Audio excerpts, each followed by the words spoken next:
आदरणीय स्वामी सच्चिदानंद जी, जिन्होंने हरिकथा और युवा सम्मेलन का बीड़ा उठाया, तहे दिल से उनका धन्यवाद, शुक्रिया। आज के मुख्य अतिथि युवा एमएलए आदमपुर से भव्य जी बिश्नोई, अखिल भारतीय बिश्नोई महासभा के अध्यक्ष देवेंद्र जी बूढ़िया,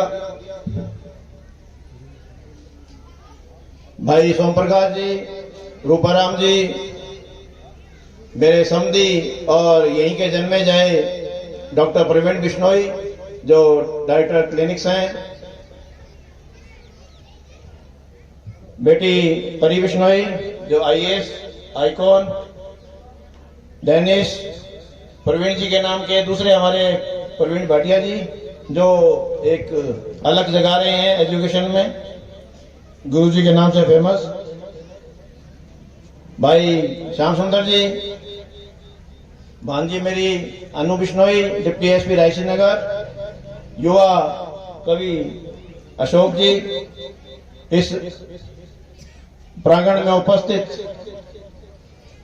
इलाके के मेरे साथी गण, मातृशक्ति व नन्ही मुन्नी बच्चियां, जो कि एक आने वाले समय में मैं मानता हूं कि समाज की और देश की बागडोर आपके हाथ में होगी। और आज का अगर युवा सम्मेलन आपके लिए रखा गया है और यहाँ आपको मोटिवेशन मिलता है तो इससे बड़ी बात नहीं हो सकती। जैसा कि प्रेम सुख जी ने कहा, भव्य जी आप युवा हो, आपको इलाके की बागडोर मिली है, समाज की बागडोर आपको विरासत में मिली है और एक टीम का निर्माण आप कर, मेरा ये मानना है कि यदि समाज को इस नशे की जो बुराई हमारे को जो लील रही है इस इलाके में, क्योंकि मैं गंगानगर इस इलाके में मेरा सहयोग बहुत पहले से रहा है। सीमा सुरक्षा बल में असिस्टेंट कमांडेंट के तौर पर खाजूवाला का नाम था, लेकिन बंदली से लेकर सकी तक का गरसना और रावला का एरिया 2 साल तक मैंने यहाँ सेवा दी, देश सेवा की। बतौर डिप्टी एसपी मैं सूरतगढ़ 1 साल सीओ रहा और एडिशनल एसपी के तौर पर 3 साल लगातार रायसीनगर में यहाँ पर मैंने सेवा दी। तो ये इस बेल्ट में जो है मैंने महसूस किया कि नशे की जो प्रवृत्ति है वो युवाओं बढ़ती जा रही है। दूसरे समाज में देखते थे, लेकिन अब बिश्नोई समाज में भी ये जो है प्रवृत्ति बहुत ज्यादा जगह जगह हरियाणा में गाँव में एक ये गोलियां चल गई हैं और युवा कई जगह इसकी गिरफ्त में आए हैं, नशा भी करने लगे हैं, व्यापार भी करने लगे हैं, जो कि एनडीपीएस में बहुत बड़ा जघन्य अपराध है, जिसमें 10-15 साल की सजा है और 20-20 लाख रुपए का जुर्माना भी होता है। जिंदगी तबाह हो जाती है, लेकिन पता नहीं क्या ऐसा ये कल्ट चला है, गलत लोगों को हमने जो है हमारा आइडल मान लिया है, उनको जो है हम फॉलो करने की जो है उस पर फिराक में आ गए हैं। कुएं में भांग पड़ी है, मेरा कहना नहीं चाहिए, नेगेटिविटी नहीं आनी चाहिए, लेकिन अलग अलग समाजों में मैं देखता हूं कि उनके पीछे जो है ब्लड डोनेशन कैंप लगने लगे हैं और हमारे रोल मॉडल चेंज हो रहे हैं, जबकि रोल मॉडल आपके सामने समाज में जो बैठे हैं मंच पर वो भी हैं और ऐसे लोग भी हैं जिन्होंने अपने मेहनत से अपनी बलबूते पे जो है समाज में कुछ मुकाम हासिल किए हैं। बच्चियां बैठी हैं, मेरा आज का मकसद आपको मोटिवेशनल कुछ बातें बताने का है जो अनुभव हमने किया है, जो मेरे व्यक्तिगत अनुभव, इनके अनुभव को मैं साझा करते हुए आपको कुछ कहना चाहूंगा।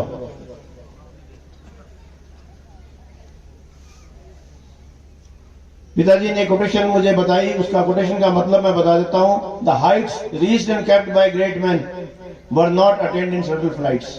आप इंग्लिश मीडियम की स्टूडेंट इसलिए आप समझ सकती हैं। The Heights reached and kept, एक तो पहुंचना और उसको रखना बरकरार, केप्ट बाय ग्रेट मैन, जितने भी महापुरुष हुए हैं, बड़े लोग हुए हैं, उन्होंने जो आज तक ऊंचाइयां पाई हैं और उसको बरकरार रखा है, वो ऐसे नहीं किया। While their companions were sleeping, they were toiling up in the midnight. उनके जो साथी है जब सो रहे होते थे वो रात भर पूरी उसमें मेहनत करते थे और उस मेहनत के चलते ही उन्होंने वो ऊंचाइयां छुई हैं। इसीलिए कहते हैं कि महापुरुषों की जीवनियां पढ़नी चाहिए।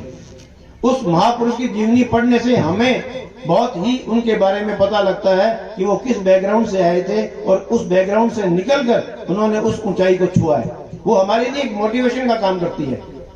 सबसे बड़ी जो बात है वो मैं आपको बताना चाहूंगा, पॉजिटिव एटीट्यूड। पॉजिटिव एटीट्यूड कैसे आएगा? Convert your I can't into I can. Convert your I can into I can and later on you will say I did. अपने कि मैं ये नहीं कर सकता को समझाइए और उसको मजबूत करिए कि नहीं मैं ये कर सकता हूं या कर सकती हूं, और बाद में आप परी की तरह कहोगे कि मैंने कर लिया। ये आपका एक मोटिवेशन होना चाहिए, ये एक पॉजिटिविटी आपके अंदर होनी चाहिए। आपकी जिंदगी में सफलताएं भी आएंगी और निराशाएं भी बहुत आएंगी, असफलताएं बहुत आएंगी। आपके सामने आज मैं खड़ा हूं, आपको सफलता दिख रही है, लेकिन मेरे बैकग्राउंड में जो असफलताएं हैं वो आपको नहीं पता है। मैंने 4 बार आर्मी के लिए सीडीएस दिया था, चारों बार मेरा सिलेक्शन नहीं हुआ, इंटरव्यू तक जाके आया हूं। लास्ट में मेरे पिताजी ने मुझे एक ही चीज कही कि बेटा तेरी जिंदगी में कहीं और अच्छा लिखा हुआ है, लेकिन ये हिंदुस्तान की आर्मी का लॉस है कि तेरे जैसे आदमी को उन्होंने एज अफसर सिलेक्ट नहीं किया। मेरी बहनें दोनों 77 और 79 में एमबीबीएस डॉक्टर बन गई थी। हमने भी मेडिकल ली, 2 बार मेडिकल का भी दिया, डॉक्टर नहीं बना फिर। लेकिन जो एक बच्ची कह रही थी ना सिफारिश और ये और वो, ऐसा कुछ नहीं है। अगर आप मेहनत करते हो वो जगह आपके लिए लिखी हुई है, बनी हुई है। आप किसी की जगह नहीं ले रहे हो, आप अपनी जगह ले रहे हो।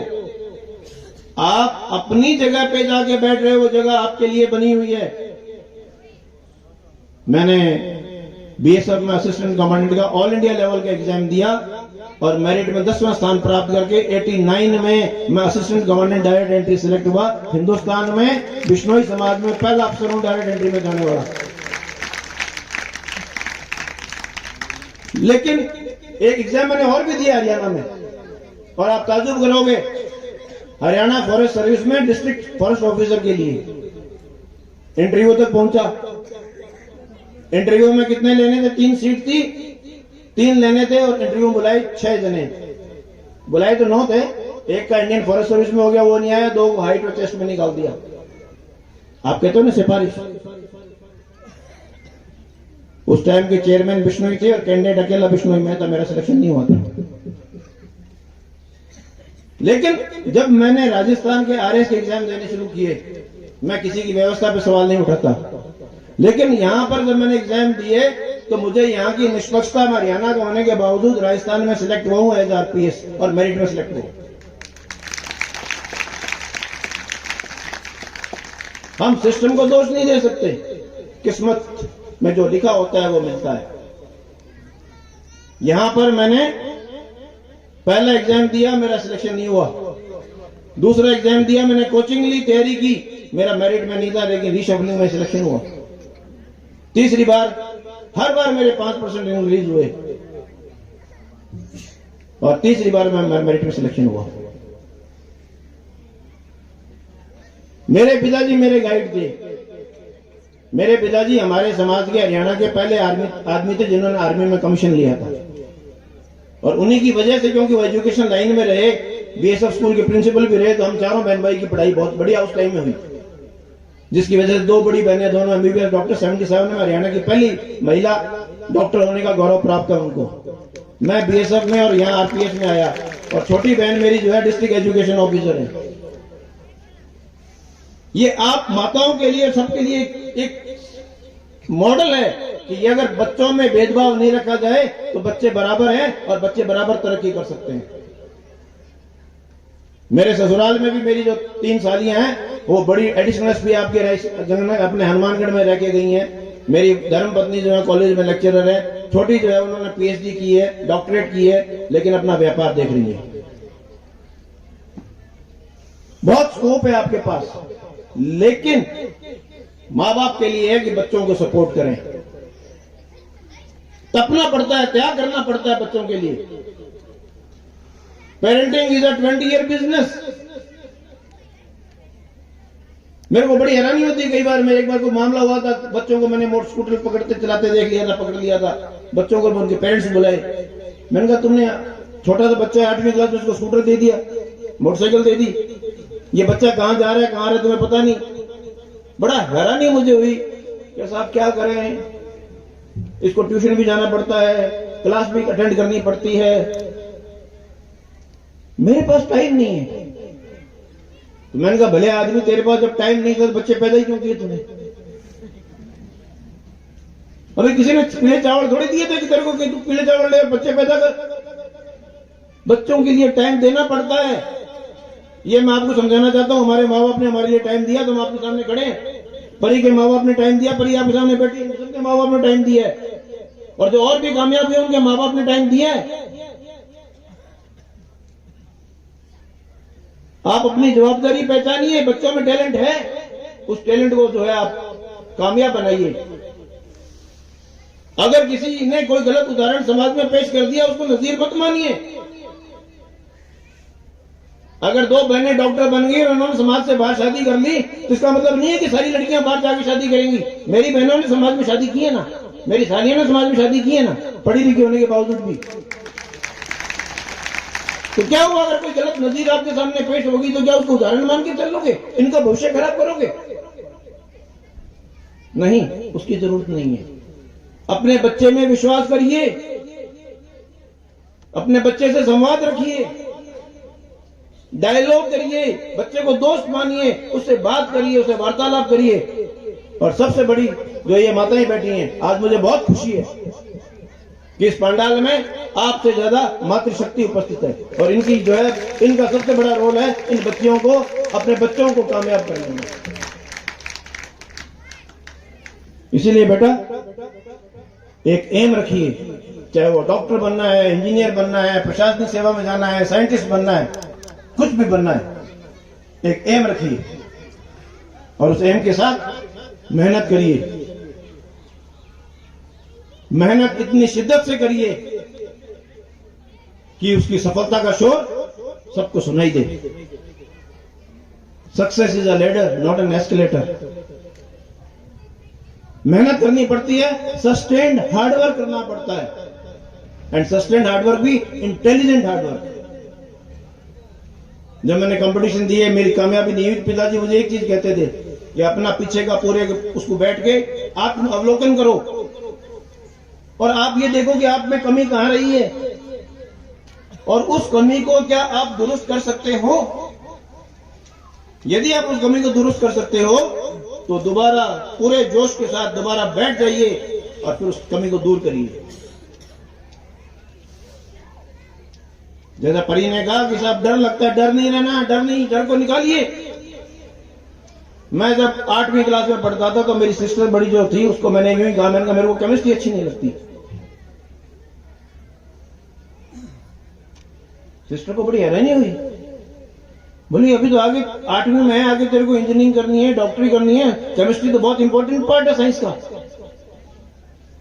अलमारी खोली, अलमारी में से किताब निकाली केमिस्ट्री की छोटी सी, बोले ये इसकी केमिस्ट्री के सारे जो हैं उसके वैलेंसीज याद कर, और वैलेंसीज याद हो जाएगी तो तेरे को सारे सारे जो हैं आगे उनका एटॉमिक स्ट्रक्चर पता लग जाएगा। डर को निकाल, उस डर को अंदर मत रख। वो डर को मैंने निकाला,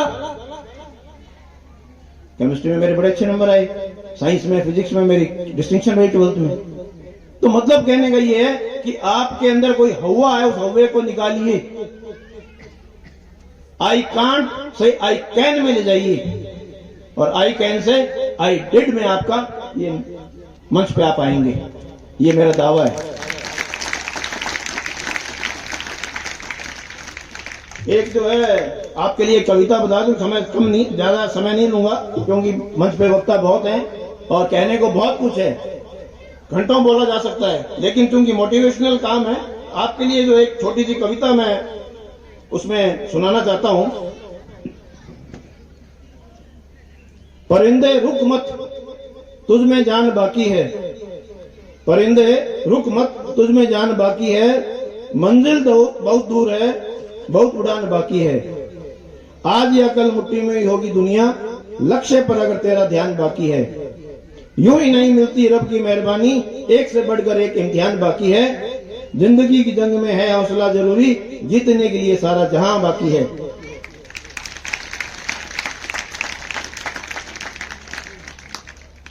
दूसरा तो गुरु जी यूं कहे कि खावे जी की बाजरी बजाओ पिंगी हाजरी। अभी वो भ्रष्टाचार निरोधक ब्यूरो में बैठे हैं तो थोड़ी बहुत मंगो आएगा इतनी भीड़ में माना मौको कद मिला था लोग मिलोड़ा। भाई आपको पता है कि मैं भ्रष्टाचार निरोधक ब्यूरो में सेवा दे रहा हूं, पर हमारा मकसद है कि समाज में जो ये व्याप्त है भ्रष्टाचार इसको समाप्त करना। ये हमारी इस व्यवस्था पर एक कलंक है। ये कह रही है ना, एक बच्ची ने सवाल दिया कि इतने कोर्ट में मुकदमे लंबित क्यों हैं? उसका एक कारण बेटा भ्रष्टाचार भी है। यदि भ्रष्टाचार समाप्त होता है तो इसमें हर व्यवस्था में सुधार होगा, स्ट्रीमलाइन होगी, काम ऑटोमेटिक होगा। हमें किसी के दरवाजे पर भीख नहीं मांगनी होगी, हमें किसी के दरवाजे पर नौरे नहीं निकालने होंगे। आज कोई फाइल मेरे टेबल पर आई तो फाइल टेबल से शाम को वापस क्यों नहीं निकलनी चाहिए? ऐसा मैं क्या काम कर रहा हूं कि वो फाइल को मैं जो है आज का आज नहीं निपटा सकता? और सरकार मुझे तनख्वाह दे रही है ना, बहुत अच्छी दे रही है। बाकी क्या होता है कि कई बार हम कहते हैं साहब आप मेरे पास कई बार आते हैं काम करवाने के लिए कि साहब वो काम करवा दो मारो, तो मैं भी कहेगा साहब फलाना रुपया मांगे, मैं मांगे तो ले आओ, मेरे को टेप दे दिया था अभी रिकॉर्ड करा दिया 2 मिनट लागा कि ना साहब बिंगा टापर नोट जी। अरे बैटरी का बाप भी तो खुद का टापर की चिंता है ही कौन है, फिर बिंगा टापर की चिंता करो। अरे बिंगा टापर पालने वास्ते सरकार भी तनख्वाह देने लाग रही है नहीं। जब मैंने बीएसएफ ज्वाइन की थी असिस्टेंट कमांडेंट क्लास 1 जॉब में, उन दिनों 80-90 में मेरे को 3000 रुपए मिलते थे और आज कट कुटा के मेरे को 2.25 लाख मिलते हैं। रोटी तो भाई गेहूं ही खावा, रोज को रोज तो वो गए नहीं, बादाम को हलवो भी कौन करीजे, किचन को खर्चो 20,000 होने अभी 40,000 की होने लो, बाकी खर्चो के गुटको खाओ नहीं, दारू पियो नहीं, बीड़ी पियो नहीं, रोटी के अलावा। तो सरकार तो घनी देने लग रही है और उसमें मैं उम्मीद करूं कि नहीं ये काम तो मैं इतने में करूंगा, क्यों करूंगा भाई? सरकार ने इस काम के लिए थोड़ा रखा है आपको। इसलिए कह रहा हूं कि आपको ये जो मन में गाजोड़ा बड़ोड़ा नहीं कहता आप के करा नहीं, अगर आप मजबूती के साथ खड़े हो जाओ कि नहीं रिश्वत देना भी पाप है, लेने वाला तो दोषी है, देने वाला भी उतना ही दोषी है। आप किसी का हक मार के ले रहे हो इसलिए आप रिश्वत दे रहे हो।